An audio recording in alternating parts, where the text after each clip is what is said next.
Hello everyone, and welcome back to Steins. I'm G, and we just jumped back into this about halfway through due to a rather continuous scene that you will see in just a little bit. So, let's get started. Milk is still sitting on the floor. Kill her if you have to, Kurisu said. Milk could do the same to us. She doesn't deserve mercy. Kill her or let her live. It's my choice, my responsibility.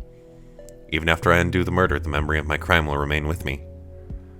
That sin, that guilt, I'll have to carry that weight. I mustn't ever forget. That's what Kurisu meant when she spoke of responsibility. Murder is unforgivable, no matter the circumstances. Can you understand that, Kiryu Mooka? I reach for Mooka's phone. This time, there's no hesitation. No! Mooka resists. I grab her slender hand and pin it to the window.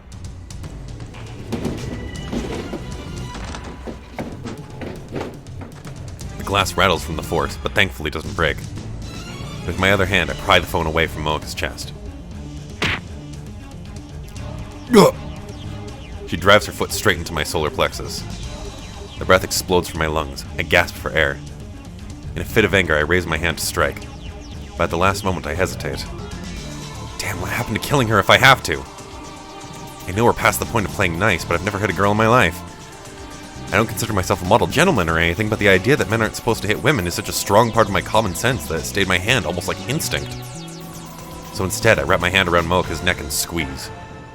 When she tries to kick me again, I pin her legs under my own. I squeeze harder, my fingers dig into her throat.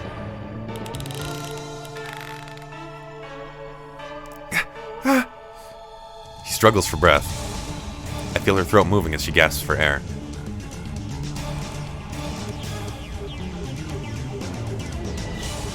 I can finally see my reflection in her tear-reddened eyes. Now I have your attention! Mooka is under control, but now I don't have a free hand to take her phone. If I loosen my grip on her throat even slightly, it'll turn into a struggle again. Mooka is hiding her phone behind her back now. I need that phone. Should I let go of her hand or her neck? Give me your phone! Mooka weakly shakes her head. If you don't, I'll kill you. I wonder if I even can. I can undo it with the Timely Machine. It'll be the perfect crime, one that never happened. Still, do I really have it in me to murder someone? I don't know, but I have to try. Hand it over or I'll kill you.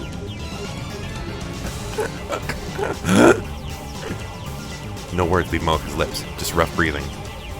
Stalemate. Neither of us shows the other any openings. We're practically motionless, but our breathing is ragged. It's taking all my strength just to pin her down. Our rough breathing echoes through the room. For a moment, it even seems to synchronize. This is getting me nowhere. I remove my hand from her neck, then use my entire left arm to pin her against the wall in a guillotine choke. She starts groaning in pain. My right hand has her left hand up against the glass. Now I pull her hand down and transfer it to the grip of my left hand. Now my right hand is free. I slide it behind her back and go searching for her phone. I have to lean in close to do this. I press my body up against hers.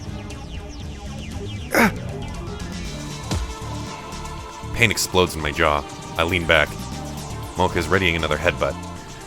I put more strength into the guillotine choke to stop her. Mooka's face twists in pain and she struggles to escape my grasp. My guillotine choke seems to be working. She doesn't have the strength to resist.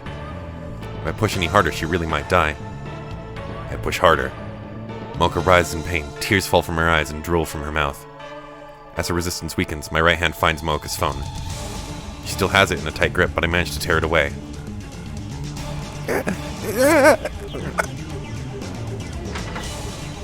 Quickly release Mooka and step away.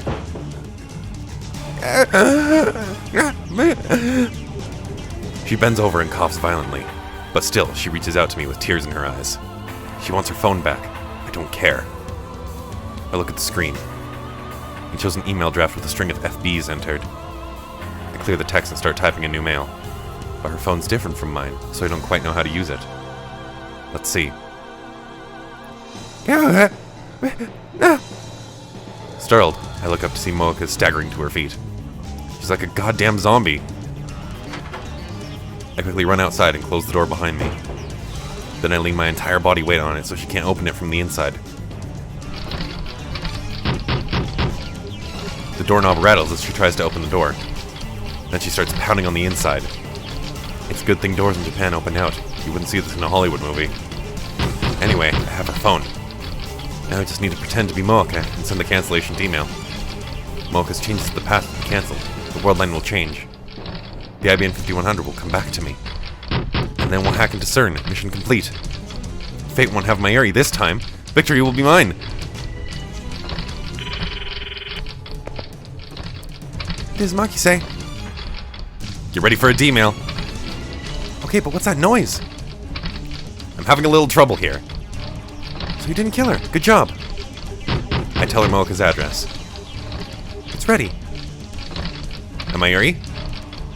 Still here. She's at the Brown Tube Workshop trying to get the manager to turn on the CRT. You didn't tell her anything, did you? About her death? Of course not. Good. Don't hang up yet. I put my phone down and resume typing into Mooka's phone. A middle-aged lady comes out of the apartment next door. Our eyes meet, so I put on a forced smile. The lady grins mockingly before going back inside. I wonder what she was thinking. Maybe she thought it was a lover's quarrel. In the mail, I write, model change, do it now, B4 sold out. Mooka's D-mail said, don't change models. The desire for limited edition, hard-to-find products is hard-coded into Japanese DNA. Appealing to that instinct should work. The insistent pounding on the door grows louder. And now I hear groaning from the other side. I can't believe how persistent she is. Is her phone really that important to her? I've already won. All I have to do is send the D-mail. I'll never forgive you, Mooka, but at least our relationship ends here. Let this be the last time we meet. I raise the phone to eye level. I take a deep breath. It ends now. I press send.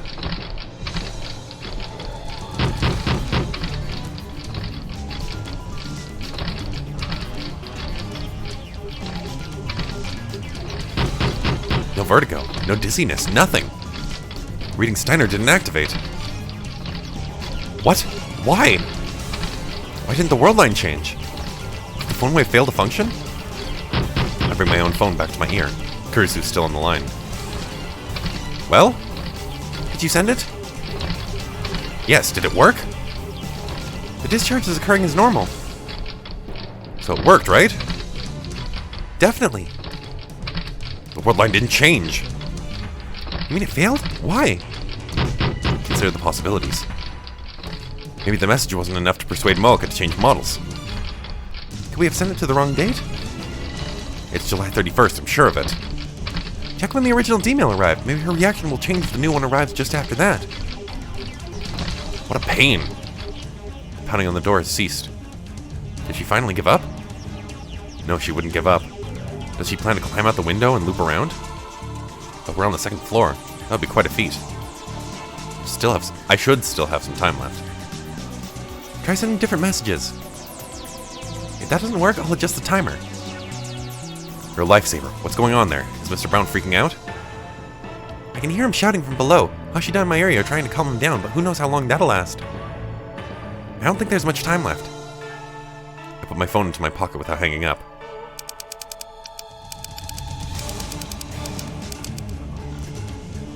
I change the message and send another D-mail. I didn't actually get to see it. But still, nothing happens.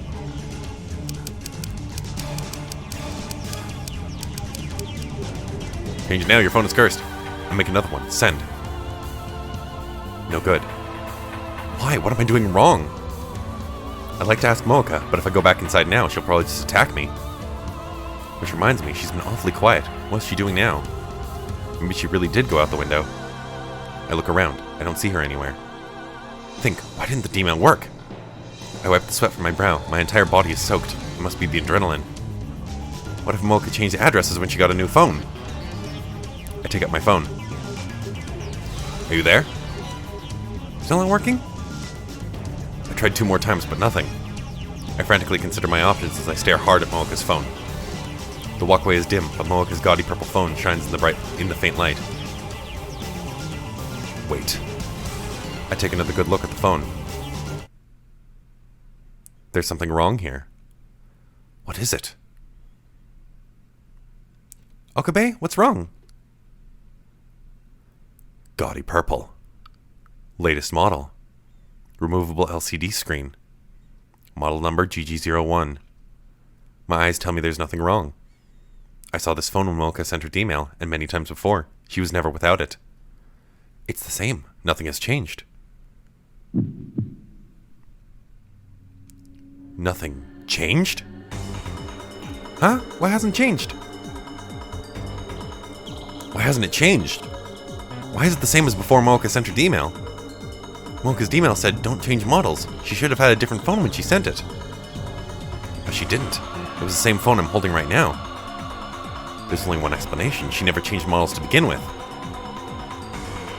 No way. She lied to me. Mocha's email wasn't about her phone. That explains how it affected the IBM 5100. It also explains why my cancellation emails aren't working. That's sneaky little. The door violently shakes behind my back. It's much stronger than before. She must be ramming something hard and heavy against the door. I quickly move away from the door. The door shakes again. I can see the frame starting to warp. She's crazy! I suppose I should be thankful she doesn't have a gun, but honestly, this is terrifying enough. It chills my blood to think of what her face must look like right now. I've never been the target of such single-minded obsession before. But unfortunately, I can't run away. I need to face Mooka again and wring the information out of her. Both Ferris and Hukako remembered their emails. With prodding, Mooka will remember too. I need that information. Crap. I don't want to go in there. My teeth are chattering. This is pathetic. I thought I'd won when I snatched her phone. But now my advantage is gone. Okabe? Okabe, answer me! Christina. What's that pounding? Are you okay? Mocha's email wasn't about a model exchange. What do you mean? She must have changed the text right before we sent it. That's why the cancellation mails aren't working. Did you check her history? It might still be there. Her arrival history? Of course, even if it's not in her sent history, it should still be in the arrival history. I glare at the purple phone in my hand. It's a good thing Mocha didn't change phones. Now I know exactly where the email went. I should have thought of that. Checking now. For a second there, I thought it would be easy. I should have known better. Mocha is not a casual phone user. Her mailbox has literally hundreds of entries over the last week, almost all from FB. Some of my mails are sprinkled in. I don't have time to search through each of these mails, even just the subject lines. Not to mention the pounding on the door is freaking me out. Christina, I seem to be in a spot of trouble. If I fail, I'm leaving the rest to you. Don't be ridiculous. If you're in trouble, then get out of... I hang up. The lady next door comes out again, alarmed by the escalating noise. She glares at me. But when she sees the magnitude of the door's damage, the lady opens her eyes in shock and runs back inside. I'm not leaning against the door anymore. Mocha could just open it, but she hasn't realized that. She's so fixated on getting her phone back, she'd destroy her own door. In any case, I don't have time to check her mail history.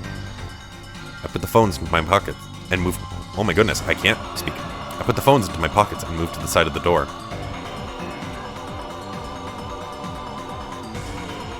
I carefully grip the doorknob and wait for the interval between bangs.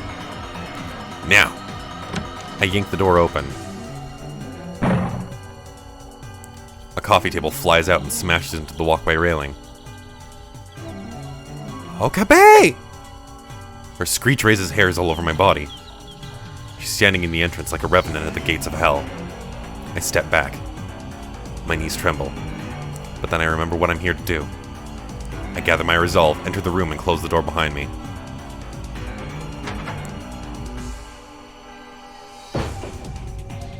Or at least I try. The door's bent and won't fully close.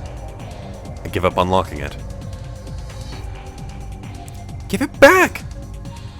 Mocha glares at me, shaking with fury. First, I have to restrain her again.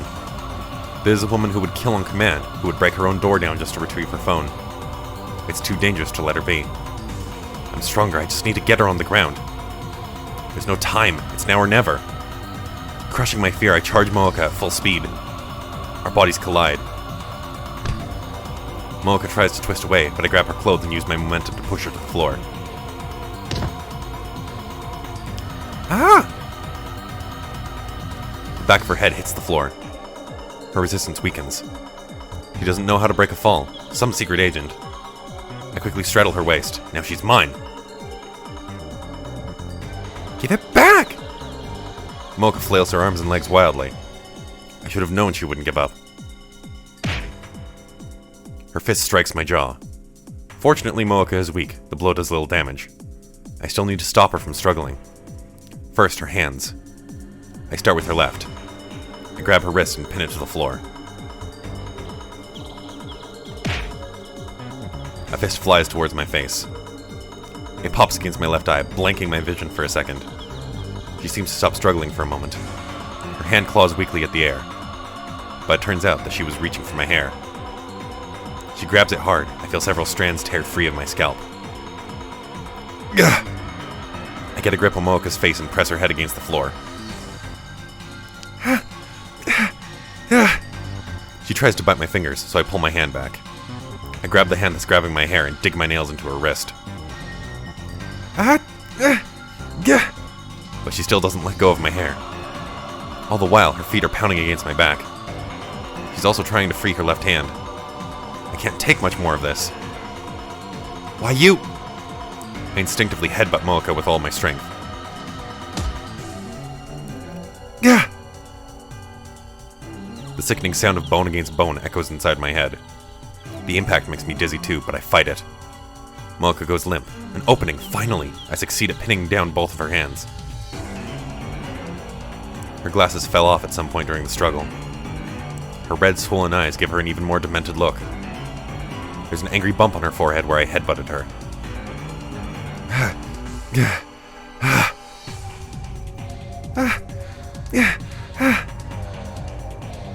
That hurt, you crazy bitch!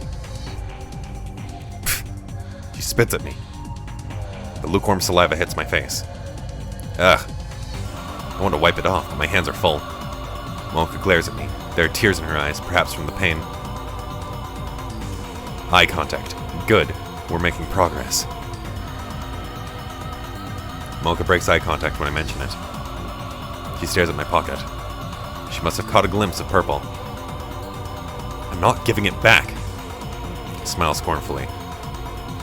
I'm not letting you escape into your own little world again. You don't have that right. Give it back! Come and get it! Moeka tries again to free her hands. I lean in harder to keep them pinned. My strength and position are superior, so Moeka accomplishes nothing. Next she struggles to free her body. Same result. I clamp my thighs firmly around her hips and hold her down. She occasionally knees me in the back, but I can bear that pain. It's not enough to make me forfeit this position. I can keep this up as long as I have to. Who's going to tire out first? Moeka, without a doubt. I don't do sports or anything, so I'm not that strong. But I'm on top. I don't need to expend much energy to keep her pinned. Why did you take it? Give it back! Give it back! Keep screaming. She can scream and spit all she likes. Nothing will make me give up this position. I don't care about your phone issues. I don't care about FB. Moeka shakes her head violently. She's just wasting her energy. I maintain position and stare down at Moeka. You don't kill her on this world line, and the world lines where you did have already been erased. But I remember everything you did, everything that never happened. I'll never forget that you killed Mayuri, and I'll never forgive you. So there's no escape for you today. We're gonna stay here as long as it takes. Until now, I've always run away from facing Moeka. But I can't do that on this world line. I have to know what her D-mail said. So let's be honest with each other, huh? Moeka is still struggling. Give it back! Give it back! Give it back! I'll kill you! I'll fucking kill you! Let me go! I'll tear your fucking eyes out! So you can talk without your phone. I'm impressed. You piece of shit, I'll gut you with the kitchen knife! I'm a mad scientist. Dissection is my specialty. Die, help, I'm being raped! This woman's out of control. Does she want another headbutt that badly? A knock sounds from the door. Mocha and I both look at the door in surprise. Hello, this is Nishida from next door. Is everything okay? Do you need the police? If not, then could you please keep it down? The walls here are pretty thin. Damn, I didn't think about that. I can't have her calling the police. He's going to kill me! Mocha suddenly screams. Oh, stop it! Don't kill me! You bitch! What now? I need to silence Mocha somehow. But I can't use either hand. There's only one way. Call the police! I suddenly press my lips against Mocha's. My loveless kiss shuts her up quite effectively. I lock eyes with her as well, trading glares in silence. Kids these days. I finally hear the neighbor's footsteps recede. What a relief. That sounded like an apple. I don't know. Puh! I feel a sharp pain on my lip. I instinctively jerk away. Blood drips from my mouth and lands on Mocha's neck. She bit me! When I feel around my lip with the tip of my tongue, the taste of blood spreads out from the laceration. Mocha breathes wildly as she glares at me with tearful eyes. Don't act like it's your first time. You're older than me, remember?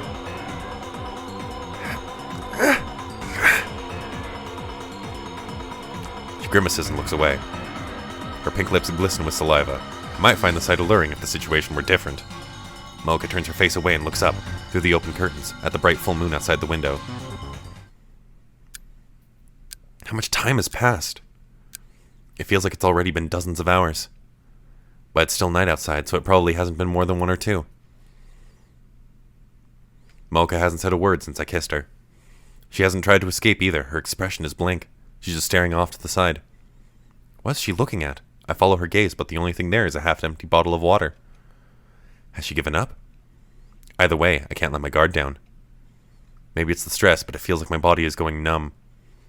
And I've been drenched in sweat for a while now. This room has no air conditioning whatsoever. The heat is starting to get to me. I thought I had an overwhelming advantage in this position, but it's harder to maintain than I expected. Not only do I have to keep Mocha pinned, I also have to keep a close eye on her so she doesn't try anything. All Mocha has to do is lie there. She can rest and try again whenever she's ready. Will this last all night? At this rate, my strength might give out first. Fear mounts. If she escapes, she's going to try to kill me. She must have her gun somewhere, I'm sure. I consider calling Kurisu for help, but I can't use either hand, and I don't know what time it is. Damn, it's almost like I'm the one trapped. No, stay positive. You can do this. Mocha is dependent on her phone. That's her weak point. If I keep her separated from her phone, then sooner or later her will to resist should collapse. It's a matter of whose strength will fail first. Okay, bacon. Suddenly, Mocha calls my name. What do I have to do? Now she's trying to ask nicely. Does this mean she's given up? This is what I was waiting for. Now I move in for the kill. Do you remember sending a D-mail? What? D-mail. An email that you sent to the past. You sent one to your own phone. You led me to think it was about a phone model exchange, but you changed the text before you sent it. Her typing speed is lightning fast. It would have been easy for her to type a mere 36 characters while Daru and I were preoccupied with the phone waveforms of the change. Your D-mail changed the past. Don't you remember? Normally, once the past changes, everything until that point is undone. But it should be possible to make Mocha remember, just as Ferris and Ukiko did. I don't know. You do know. You just haven't remembered yet. Remember or else. Or else what? I don't know. This is just a tactic to put pressure on Mocha. I have another plan to make her remember.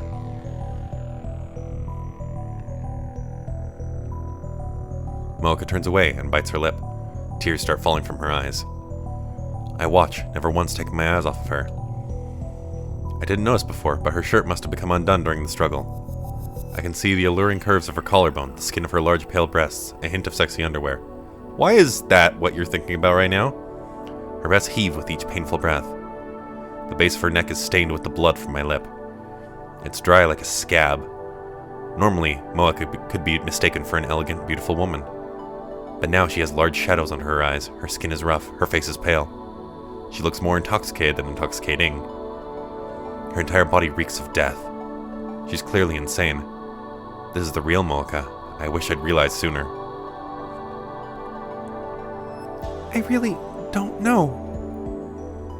If I could remember, I would. But I don't remember anything. Mocha's gaze shifts constantly, from me to the ceiling and then to the window. But her slow murmuring is evidence that she's almost beat. Just a little more and her resistance will end. Fine, I'll change the question. You received a strange email about 2 weeks ago. Huh? It came from your own number, and it was dated several days in the future. Mocha's eyes open wide. Gotcha. You remember? Good, that was the D-mail. What did it say? If I tell you... I'll return your phone. Fuck you. She suddenly curses at me. I won't tell you. Why not? It's my mission. Her mission? I recall what Mocha told me on a previous world line. The Rounder's mission is to find and acquire IBN 5100s. In that case, the IBN 5100. She fell into my trap. Her reflexive response was all I needed to see. It was about the IBN 5100. How much do you know? I'm asking the questions here. Just answer. I can't. I won't betray FB. So you're choosing FB over your phone? How loyal. But Mayuri's fate hangs in the balance. I can't give up. Mocha still hasn't calmed down. She's been opening and closing her hands for a while now. She's not trying to escape my restraints. She's just twisting her body. Licking her lips, shaking her head, trying to brush the hair off her face. It's like she's suffering from withdrawal without her phone. Soon she won't have the mental fortitude to resist. If she won't talk now, then I'll just wait until she will. Is it really that painful to not have your phone? Why are you so dependent on it? I can't talk to people. You're talking right now, aren't you? And when she attacked the lab, she was leading a squad of hardened killers. But Mocha shakes her head violently. If I can't use mail, then I'll be cut off from the world. What? Are you fishing for sympathy? You're just afraid of being abandoned by the Rounders, aren't you? No, not the Rounders. FB. That's the same thing, isn't it? Then don't say the world. You're the one who killed an innocent girl. You're the one who erased Mayuri from the world. I didn't kill her. Not on this world line maybe, but on another world line you came to steal our time machine. You killed her. You killed Mayuri. On the world line where I interrogated Mocha, she told me that Mayuri was expendable. It didn't matter to CERN whether she lived or died. If FB told me to, then yes, I killed her. Who is FB? Where the hell is he? I asked her the same question back then, but another Rounder appeared before she could answer. Something tells me she won't have backup this time. Mocha's position in the Rounders has changed. I can't tell you. Then let me tell you something. Listen good. If you're holding out for backup, you can forget it. Nobody's coming to save you. The pain and despair are just going to get worse, and in 4 days you'll kill yourself. Mocha seems startled by this. I go in for the kill. I came here from the future using the time machine CERN wants so badly. That's how I know.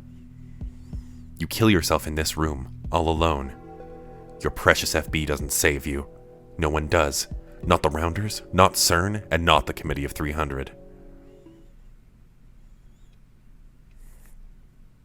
Your boss hasn't replied to your mails, has he? You know why? Because you've been abandoned. Mocha's face contorts in despair. Once again, tears fall from her eyes. Guilt squeezes my heart. I know that I'm causing this woman pain. Inside of me, a voice whispers that it's nothing compared to what she did to my Yuri, that I have no reason to show mercy to a murderer. But at the same time, my conscience screams that it's wrong to hurt someone, no matter who they are or what they've done. Insane mad scientist my ass. I'm afraid to hurt my mortal enemy. I'm nothing but a hypocrite. FB doesn't deserve your loyalty. Tell me everything. I ignore the ache in my heart and push harder, but Mocha shakes her head violently. FB wouldn't betray me. FB wouldn't abandon me. Then why do you kill yourself in 4 days? Kill me and make it look like a suicide. I wouldn't need to cover it up if I killed you. I'd just undo your death with my time machine. When I got here, you were sitting in the corner like a limp rag crying about how FB wouldn't answer, remember? But... How many days has it been? How often did FB contact you before, and when did it stop? I keep the questions coming, need to pile on the pressure. It used to be every day. But it's already been 10 days. 10 days with no contact, correct? Mocha looks up to me with pleading eyes. I won't betray FB.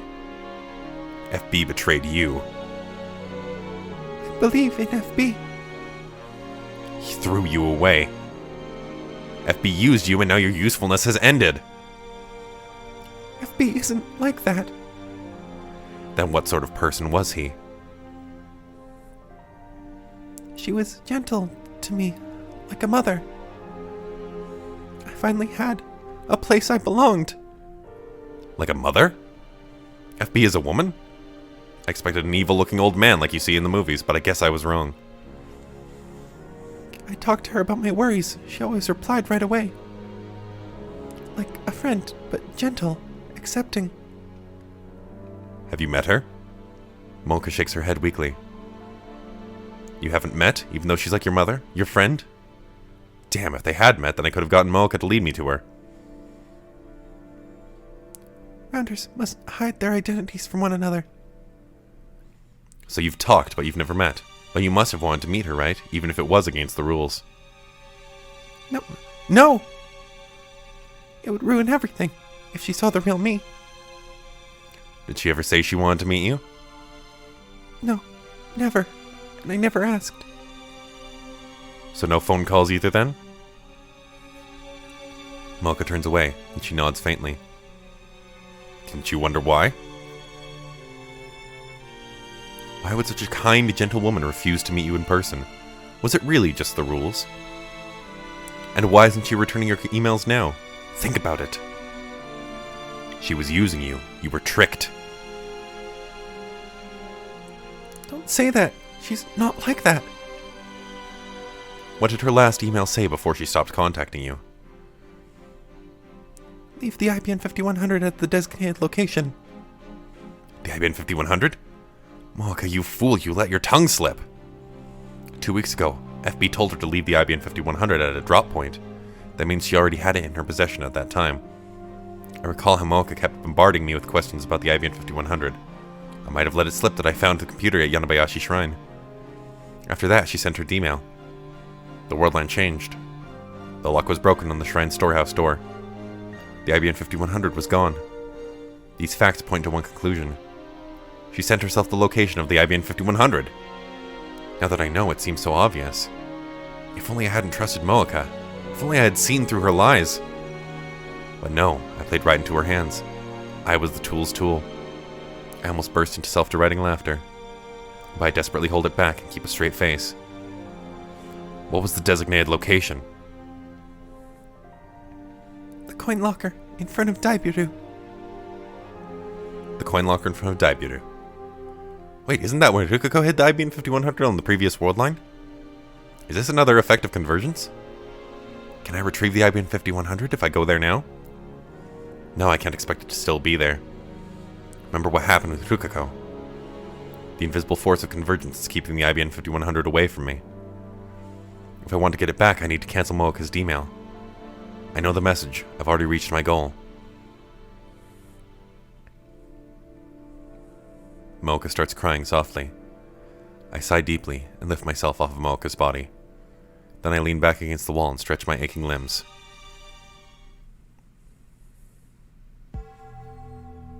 And that, I think, is a pretty good place to cut it. Wow, that was a lot all at once, all at the same time. Good God, that was a lot.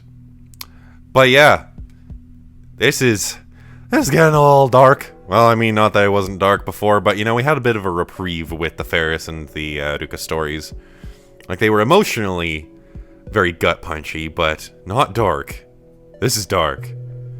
But anyways, thank you all so much for following my playthrough of Steins Gate, and I'll see you in the next episode. Bye now!